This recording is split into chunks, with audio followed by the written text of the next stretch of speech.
You won't believe what's next. David bid farewell to Emily, reluctant and nostalgic, leaving the place that once warmed his heart. Just as he got home, David dove into his mother's embrace, but she hit him with an unexpected surprise. He couldn't quite feeling his maternal love shared. He lay in bed, crying silently, filled with sadness to express his dissatisfaction and pain.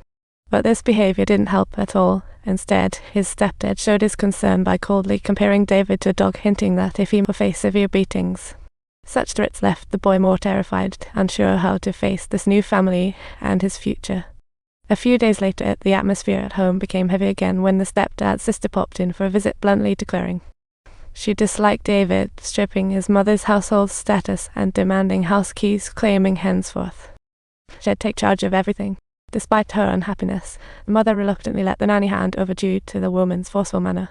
From that moment on, the entire layout of the house, furniture included, got a makeover, and suddenly, Mom tried to reclaim her power, but that woman put on a sad puppy face, which only fueled her angry stepdad more.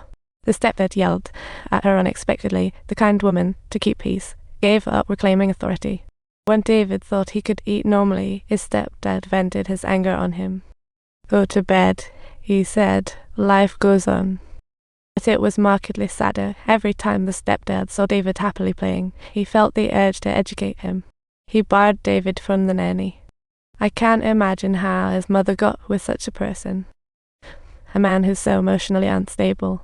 And the worst part is, the Oya step deliberately threw complicated math problems at David in front of his mother, making him feel like he was in a horror. How on earth could he answer that?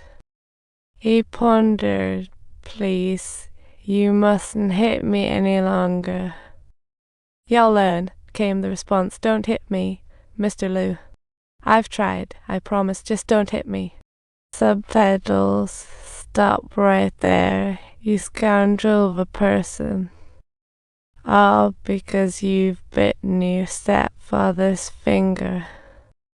David found himself locked in the closet, facing a wave of despair and struggle for the first time, while that decided to pile on even more misery, feeding him just once every 3 days. Desperate, David tried to ask her how long he'd be locked up, but she just smirked at him. Without a word, she left the room. During those endless days, all David could do was rely on his father's old books, to find some solace, hoping that his father's spirit could sense his current plight. Just as he was submerged in those memories, a gentle knock interrupted the silence. It was the kind nanny, instantly brightening the boy's mood. However, the nanny's voice carried a weight. She urged David to be quiet since the next day she'd be heading off to London for school. This news left him with mixed emotions, excited for her future yet sad about the parting. Then the nanny choked up and told him, "Don't forget my love and understand my helplessness." She then took coins from her pocket and gave them to David. Overwhelmed by an unspeakable sense of parting, the boy felt lost about his future. The next day arrived swiftly. David embarked on a lonely education journey alone.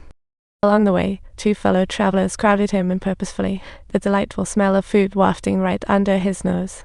It sparked an endless craving in him. He longed for a taste. After a long journey, David reached the designated school. Clinging tightly to his heavy suitcase, he followed a disabled school officer inside, even though school didn't start for another month.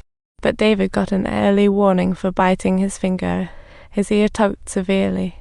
Labeled a violent character, little did he know, the teacher prepared a warning sign. David wondered, is this meant for a dog? But the teacher just hung it around his neck, sternly warning, "Don't you dare take it off." David silently bore it all, feeling like he was in some sort of purgatory. Subtitles.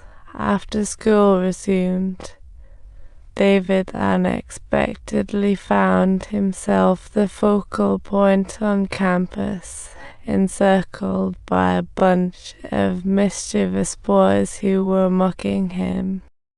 Luckily, a tall boy came to his rescue even when he often suffered unfair teacher treatment, unjustly punished, with red palms, even blowing on them for relief.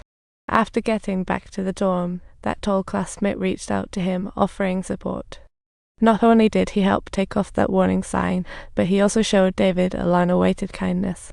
This warmth made David feel so much better after enduring loneliness for so long. He firmly believed this classmate was a true friend, but that friend soon asked him for some money. Without hesitation, David gave him all his coins, hoping for a feast in return. What thrilled him even more was that the Nana's brother and Ham came to visit him at school. They brought along messages of deep concern and greetings from his mother, hoping David would understand her hardships. How could David blame her? He told them to convey his reassurances to his mother not to worry too much. Just then, David's friends happened to stroll by, and after introductions, they instantly formed a connection. Did you like my content? Please subscribe to my channel.